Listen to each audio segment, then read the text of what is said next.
Conversation by Julie Benetti and Susan Barbaro is a production of EI Publishing in association with EI Alliance, copyright 2018. Visit eipublishing.com for more. Music for this series is courtesy of New Threads, copyright 2018, from their self-titled album, available now.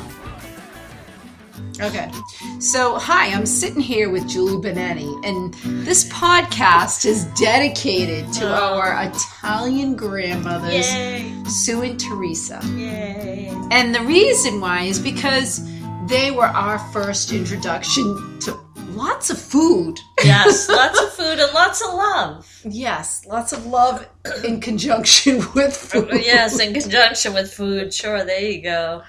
So, I guess part of the reason is both Julie and I have an Italian heritage background. Yes. I mean, I haven't done the DNA genealogy that'll sit there and probably tell me, no, I have some other different descent. You're Yugoslavian. That doesn't exist anymore. It doesn't exist anymore. Oh, that's not nice to say. It doesn't. Well, whatever. Because now you have Bosnia, whatever. Okay, so the reason why this is important is because we're going to talk a little bit about energy and heritage, and of course for me it goes to food. But the reason why this is important is when Julie and I sat down to write the Ender story, we had like a massive argument. I think anyone within 5 miles of us would hear us. We sat and we had a discussion about talking about the energy of old, what's the word I want to use? No, not traditions, but of, the energy of things. Oh, right. And the energy that comes forward. And so, of course, we both of us relate that to an energy of grandmother. Right. And when we first wrote the Ender stories, it was written as a story, and I said, nope, we're going to write it as a play. I want it to be set up so that we have to really think through the vocabulary and what is actually said. It's not right. It's not going to be we say and this and that and the other thing. We were not going to do it, and it was a challenge, but because a lot of times when you write a story, and I know this when you write a story, the dialogue gets hidden. And when you make the dialogue really the forefront of the material, I mean, a play is perfect for that. It changes everything. And anyone who reads it can read in the vernacular of the character, as if they are the character. Exactly. And that makes a huge difference. Because if we talk about energy, right? If you play a character and you really play it, you get into the energy of it. Right. And if you get into the energy of it and you play that, I mean, you somehow become a little bit of that character. Right. I mean, I saw a documentary with Jim Carrey was talking about doing Andy Kaufman. And he played it. He actually believes, I don't want to speak for him, but from what I understood, that Andy Kaufman is kind of working through him. And if you allow a very potent, energetic being to work through you, but you still are you. It's not like you, it's whatever they call it, walk-ins or whatever, that you let someone else take over. Right. No. It's not that stuff. It's you allow that pure energy to come through you, but you still are you. You can learn and move in such a powerful way. I mean, when we talk about it, and we talk about, I remember cooking at one point and trying something different, and I'm doing something and I'm like, oh, I'm going to add this much of this spice, and I hear that's enough. And it's like, I hear it, and it's not like I hear it like it's audible out loud. Right. I hear it in my head. It's like, that's it. And I'm like, who's talking? I know who's talking. Right. Yeah. And there's something really potent to that. And that's cool, because I was trying to make pasta puttanesca once, and I just said, openly, Nana, how do I do this again? And all of a sudden I was like, get this, get that, get this, get that, boom. And I was like, oh, yeah, I know you can have breadcrumbs, but I don't want breadcrumbs. Okay. It's like, okay, cool.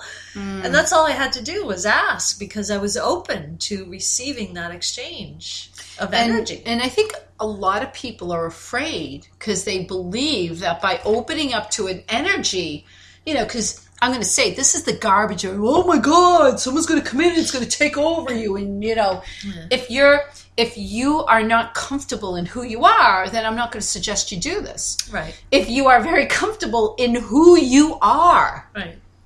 I have no concern about opening to anything. I've had people, I've gone in and, it's notorious. I'll go with somebody and they're like, oh, I'm getting a reading. I'm like, oh, okay, I'll go get a reading. And someone comes in, I want to heal you. And I'm like, heal me? But then I'm like, okay, go ahead. And they get into my energy and I know my energy is fine. And I know who I am. And I'm like, they're picking up something that they need. Right. And I'm fine with that. I don't have a problem with that.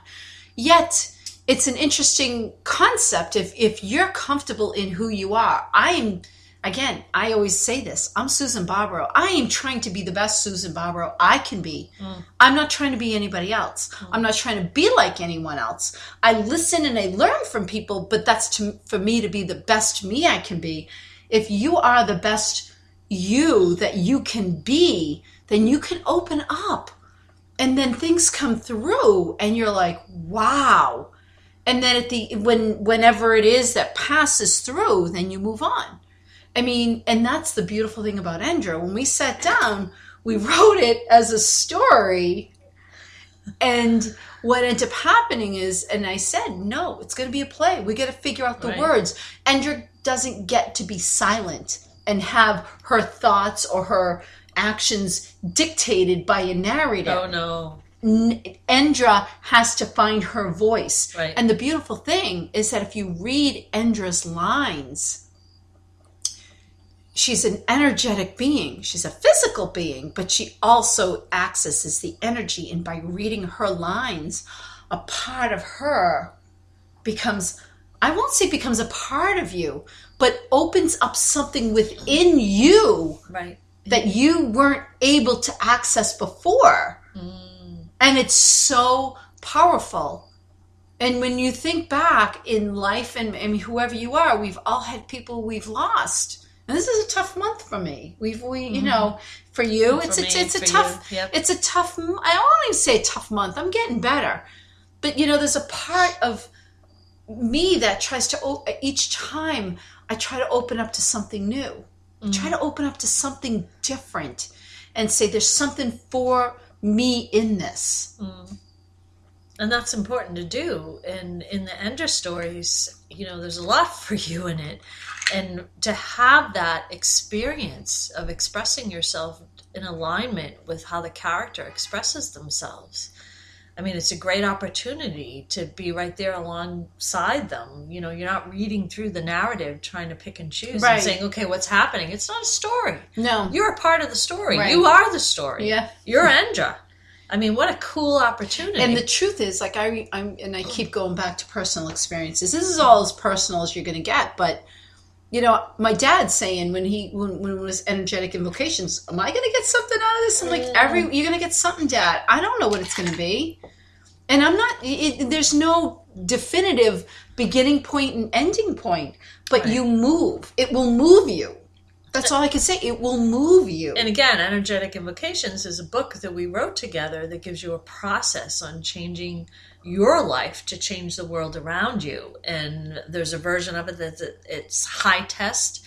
And then there's another version that has a whole process that aligns with what occurs. It gives examples of things that occur in life, and you can go, oh, wow, okay. And you can move with the energy, and it moves with the energy. Anything that moves you with the energy is cool. It's a good thing. And our podcast being now that we're talking about the energy of food and Italian grandmothers, I mean, it's funny. There was an allegiance to a sense in the Endra stories of, where's her heritage come from and what's her background and what's her feeling and who is she and how does it relate? And of course we drew upon our own ancestral background, I'm going to say it that way, of our grandmothers and being aligned with them. And, you know, we love our moms and stuff, yet as a kid, you end up with your grandmother sometimes. And your grandmother shows you stuff because your grandmother gets to kind of have fun. You know that soon. Your grandmother gets to kind of have fun with you as a kid and gets to play with you. And it's not the responsibility of being a parent. And shows you how to cook and shows you different things that sometimes, you know, you might. And they have patience and they have perspective of age. I mean, truth be told, you know, when I look at my kids and joke, like you said, about having grandkids, I can see as a mother how I had to deal with things. And as a grandmother, I mean, I'm not there, but I can see how I can deal with them in a different way. And I just also believe that it's, you know, you sit back and there's a whole different way of looking at things.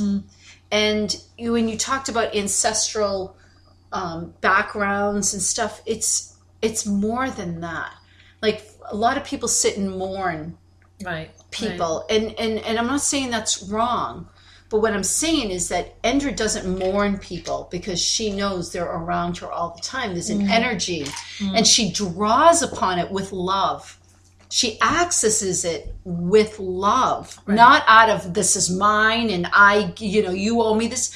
And, you know, it's funny. I think about when I do have grandchildren, I'm like, I can't wait to show them certain things that you know what, you know why? To teach them so they can move on and do certain things. And and I think that's the energy when we talk about the energy behind it. It's not about mourning them. Right. It's about allowing them to be where they are, yet drawing upon things that they have done and they've said to enhance your life and the people around you. I mean, what a great homage to someone that to take what you learn from them and work with it. And I think that's a great point because I think the mourning part opens up the representation of loss. And if you don't move into the representation of loss, you move into the representation of, you know, the person is with me and I'm trying to make the pasta puttanesca. I'm trying to make the stuffed mushrooms. I'm trying to make something that my grandmother made, and what did she add to it? And if you just open up to the clarity of what did you add to this? Like, I don't remember. I don't have the written recipe, but I remember, you know, tasting it and I remember being there and just aligning. You feel like your grandmother was there. And that's really and not cool. only do you feel like, but you feel like they're there now. Yes, exactly. And that's really cool. And then not only are they there now, but you go back to, you know, when I would go to senior year in high school, I would park my car in my grandmother's driveway and walk over to the high school, and I would come over afterwards and have the special, you know, ensemble of tuna fish or whatever that she made, or grilled cheese, or, you know, I know it doesn't sound Italian, but she would make sauce and she would make whatever she would make. And yet she would be like, oh, you know, having fun, entertaining and doing that, and pickled peppers. And I wrote, you know, children's books on it. And it was just a fun time to just be in that energy and be in that environment. And I didn't realize, you know, with Frank, with my husband, I'm making tuna fish. And he's like, oh, this is how your grandmother used to make it? And I never even realized that's what I'm doing. And it's a simple dish. It's not Italian, but it's like, it's just funny. It was something she would share with me. And so the energy of that, the energy of the food, the energy of the love surrounding from your Italian grandmother is just timeless. And isn't that a much better way of propelling them instead of sitting in a mourning or grief, but to say, you know, and I, you know, this is the month of my brothers being gone, and I think of different, and I think of my brothers, and I think of the things that they said to me, and the things that I realized, you know, that my brothers accepted anyone at any point. They, you know, one of my brothers, it didn't matter if you were rich, poor, they just accepted them. They were very open. They had a lot of friends. And I think about that for myself. Like, the more that I realize that, I teach that to my children and eventually my grandchildren, that you just accept everybody at face value for who they are. It doesn't matter their background.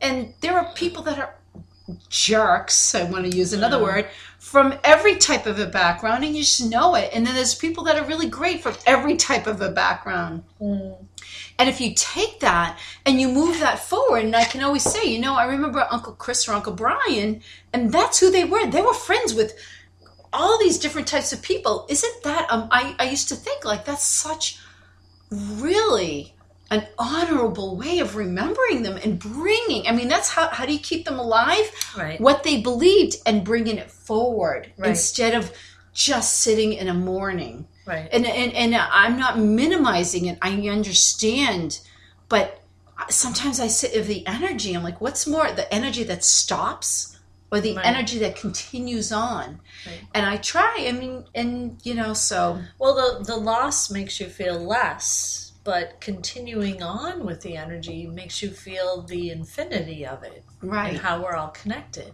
And that they're still around. Yes. And if I can turn around and say, you know, Nana, I don't remember. How do you make pasta puttanesca? Or how do you make gnocchi? Or, how, you know, how do you make, wait, whoops, I forgot something. What do I do here? Yeah. And boom, the answer comes. It's like, wow, are they just waiting around? No, but there's an energy there. There's a connection. And that's the connection always is there. And there is, I would bet any amount of money that there is not a person alive that if we had this conversation with one-on-one, that they don't sit in there and say, oh my God, do you know blah, blah, blah, blah. And they tell the exact same story, their version. Right. Because I've heard it 1,000 times. Exactly. And I sit there and say, you know this. Right. You know it. You know, so why don't you just embrace it and move forward with that? And that's a really great point, because if you're not around the people of that vibration that bring up that part of it, if they're bringing up the loss part of it, and that's their tradition,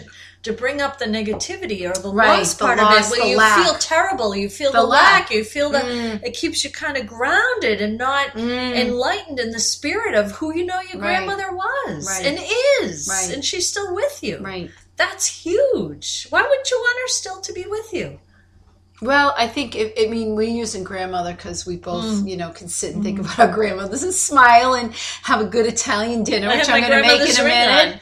But, you know, but it could be whomever. It could be whomever you want to put in that space. It's you know, and that doesn't, and that never takes away from the grief. Right. And that never takes away from the physical loss. This is not, but it's like, sometimes you have to take a step back. It's once again, it's a step back and saying, all right, you know, and there's not a person, I can tell you, there's not a person that I don't have this conversation with. They say, you know what? The truth is, can you believe this happened? Something moved, something occurred. And I knew he or she was right there. Right. And it could be, it doesn't mean a grandma. It could be whoever they're very close to. And I just say, embrace that. Right. And do more, talk more to them. Right. And be in that space, because of course they are around you. Right. They never leave. Maybe physically you can't go and hug them. And you know, I'm a hugger. We want to hug them. We want to kiss them. We want to feel that.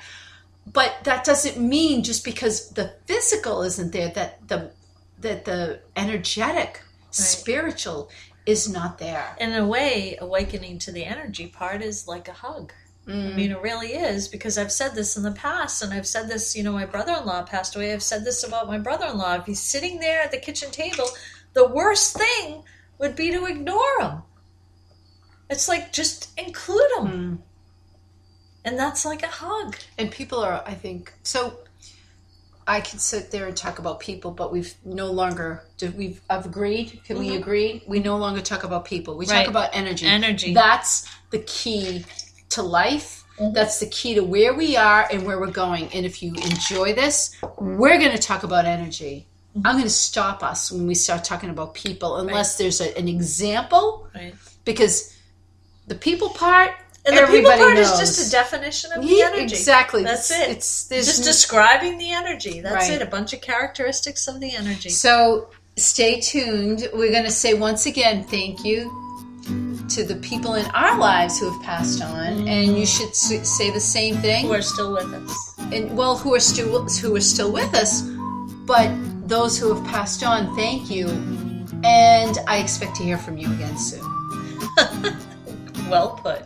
This has been a production of EI Publishing in association with EI Alliance. Listen to other episodes and visit eipublishing.com to find more energized podcasts and books. Find New Threads' self-titled album, New Threads, on iTunes, Spotify, Bandcamp, or at newthreads.us. Thank you for listening.